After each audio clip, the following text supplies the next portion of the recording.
આજની પ્રેસ વાર્તામાં અમારી સાથે ખાસ ઉપસ્થિત વિધાનસભા કોંગ્રેસ પક્ષના અમારા નેતા આદરણીય તુષારભાઈ ચૌધરી, પ્રદેશ કોંગ્રેસ સમિતિના અમારા મુખ્ય પ્રવક્તા આદરણીય મનીષભાઈ, પ્રદેશ સમિતિના પ્રવક્તાશ્રીઓ આદરણીય હેમાંગભાઈ રાવલ, ભાઈ અમિતભાઈ નાયક, હિરેનભાઈ બેંકન ને આપ સૌ પત્રકાર મિત્રોનું આ પ્રેસ વાર્તામાં હાર્દિક સ્વાગત કરીએ છીએ।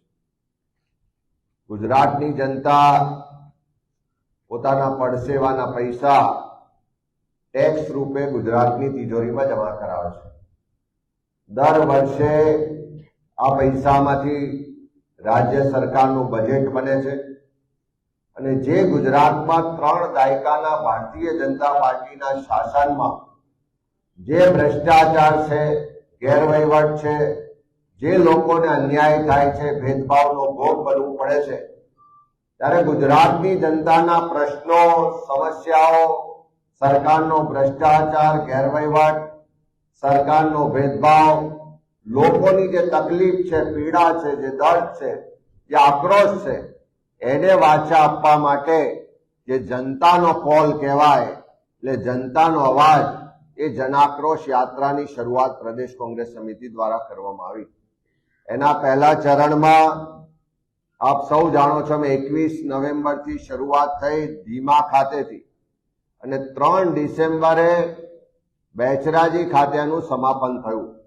આ પ્રથમ ચરણ જનાક્રોશ યાત્રા ઉત્તર ગુજરાતના બધા જ જિલ્લાઓમાં ભ્રમણ કર્યું।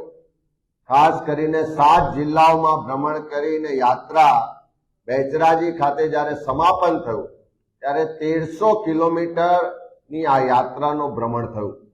સાથે સાથે આખા યાત્રા દરમિયાન હું, તુષારભાઈ ને અમારા કોંગ્રેસના બધા જ વરિષ્ઠ આગેવાનો એમાં ઉપસ્થિત રહ્યા અને જે અલગ અલગ વિસ્તારોમાં અમે પ્રવાસ કર્યો, ખેડૂતો સાથે સંવાદ થયો, મહિલાઓ, બેરોજગાર યુવાનો, નાના વેપારીઓ, ખેત મજૂરો, કામદારો, નાના બાળકોથી લઈને સમાજના તમામ વર્ગ વિસ્તારના લોકો સાથે સંવાદ પણ થયો, જમીનની હકીકત પણ જોઈ, સરકારના વિકાસના જે બણગા છે, જે પ્રચાર છે, જે પબ્લિસિટી છે, એની સામે સાચી હકીકતો કે ખખડધજ રસ્તા હોય, પીવાના પાણીની સમસ્યાઓ, સિંચાઈની સગવડ ના હોય, યુવાનોને રોજગાર ના હોય, જળ જંગલ જમીનના અધિકારના પ્રશ્નો, જાતિના દાખલાના પ્રશ્નો, પીવાનું પાણી ના મળે પણ દારૂની રેલમછેલ હોય, આ બધા જ પ્રશ્નો, સમસ્યાઓ લોકોના મુખે સાંભળી, પ્રત્યક્ષ નિહાળી અને લોકોનો જે આક્રોશ હતો એ આ યાત્રા દરમિયાન વ્યક્ત પણ થયો। ત્યારે આખી યાત્રા દરમિયાન જે અમારો સંકલ્પ હતો કે ખેડૂતોના દેવા સંપૂર્ણ માફ થવા જોઈએ, સાથે સાથે ખોટી જમીન માપણી રદ થાય, ખાતરની તંગી છે, બિયારણની તંગી છે, ખેડૂતોના પ્રશ્નો છે, એને ઉજાગર કરવા।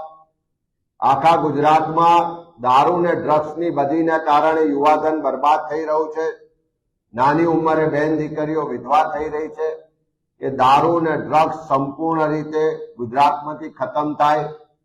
ગુજરાતના યુવાનો મોંઘું શિક્ષણ લીધા પછી બેરોજગાર છે, ફિક્સ પગાર, કોન્ટ્રાક્ટ, આઉટસોર્સિંગના નામે એનું શોષણ થઈ રહ્યું છે, સરકારમાં લાખોની સંખ્યામાં પદો ખાલી હોવા છતાં સરકારી ભરતી નિયમિત નથી થતી, એની સામે જે યુવાનોનો આક્રોશ હતો એ આ યાત્રા દરમિયાન અમે એને બુલંદ અવાજે રજૂ કર્યો છે।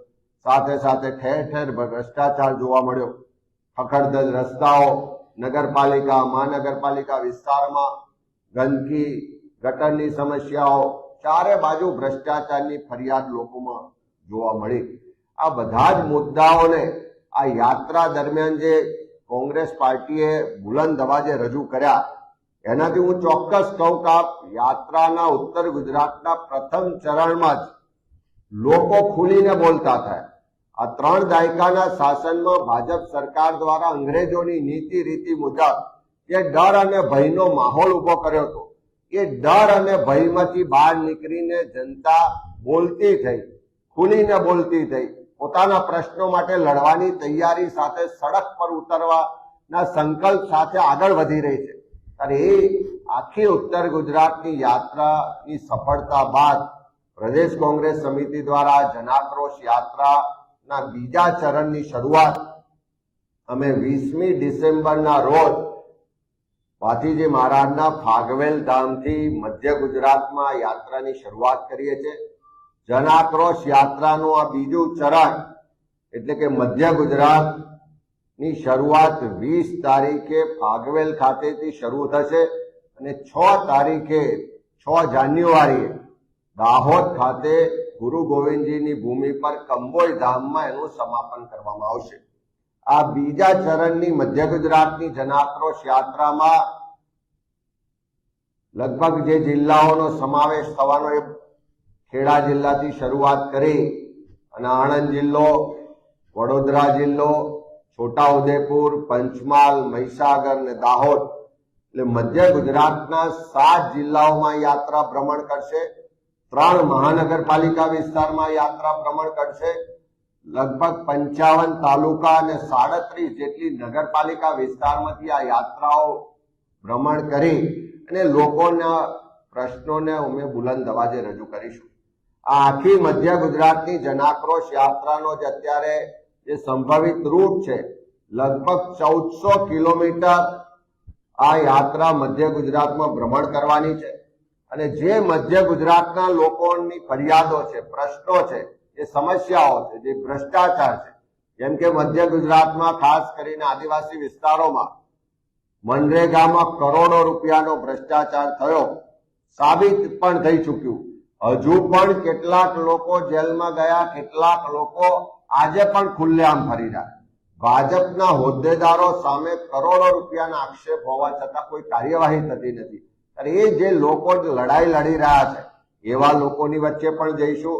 નલ સે જલ યોજનામાં ચારે બાજુ ભ્રષ્ટાચાર છે. મધ્ય ગુજરાતમાં અમૂલ પેટર્નથી દૂધ ઉત્પાદકોના અનેક પ્રશ્નો છે. અનેક વિસ્તારમાં પીવાના પાણીની સમસ્યાઓની ફરિયાદ છે, સિંચાઈના પ્રશ્નો છે, સાથે સાથે ખેડૂતોની સમસ્યાઓ છે. નગરપાલિકા, મહાનગરપાલિકા વિસ્તારમાં ભ્રષ્ટાચારના વ્યાપક પ્રમાણમાં પ્રશ્નોને રજૂઆતો છે. વડોદરા જેવું મહાનગર હોય કે જ્યાં આગળ પૂરને કારણે દર વર્ષે શહેર બરબાદ થઈ જાય છે. કરમસદ હોય તો જે સરદાર સાહેબની કર્મભૂમિ છે એના પોતાની ઓળખના પ્રશ્નો માટે લોકો લડી રહ્યા છે. આ તમામ લોકોના પ્રશ્નોને પણ આ યાત્રા દરમિયાન સાંભળીશું. આ પ્રશ્નોને બુલંદ અવાજે રજૂઆત કરીશું અને ખાસ કરીને આખા ગુજરાતના લોકોના પ્રશ્નો લઈને જ્યારે અમે નીકળ્યા છે ત્યારે તબક્કાવાર ગુજરાતના પ્રજાના જે પ્રશ્નો છે, જે સમસ્યાઓ છે, જે તકલીફ છે, જે પીડા છે, જે દર્દ છે, જે આક્રોશ છે એને વાચા આપવા માટે જનતાનો કોલ એટલે ગુજરાતના લોકોનો અવાજ એ જનાક્રોશ યાત્રા છે. ત્યારે બીજા ચરણની શરૂઆત 20 ડિસેમ્બરે ફાગવેલથી શરૂઆત કરવા જઈ રહ્યા છે. ત્યારે અમે આપના માધ્યમથી ગુજરાતના તમામ વર્ગ વિસ્તારના લોકોને આમંત્રિત પણ કરીએ છીએ કે આ જનતાનો અવાજ છે, જનતાનો કોલ છે. અત્યારે કોઈ ચૂંટણી નથી, કોઈ મત નથી લેવાના, પણ જે સરકાર ટેક્સ લે છે, જે સરકાર પ્રજાના મત મેળવીને સત્તા પર બેઠા છે એવા લોકો પ્રજાનો અવાજ નથી સાંભળતા. એવા લોકો ચારે બાજુ ભ્રષ્ટાચાર, ગેરવહીવટને સમર્થન આપી રહ્યા છે, આશીર્વાદ આપી રહ્યા છે. અને એ જનતાના કોલને બુલંદ અવાજે રજૂ કરવા માટે આ જનાક્રોશ યાત્રામાં આપ સૌ પણ જોડાઓ અને આ એક લોકોના અવાજને બુલંદ કરવાની લડાઈ, લોકોના હક અધિકારને પાછા અપાવવાની લડાઈમાં આપ સૌનું સમર્થન મળે એવી વિનંતી પણ કરીએ છીએ. આ જનાક્રોશ યાત્રા એ લોકોનો અવાજ છે. આવનારા સમયમાં વધારે મજબૂતાઈથી અમે તબક્કાવાર ચરણ વાઇઝ એના આખા ગુજરાતમાં લઈ જઈશું અને લોકોના અવાજને બુલંદ કરીશું. Thank you.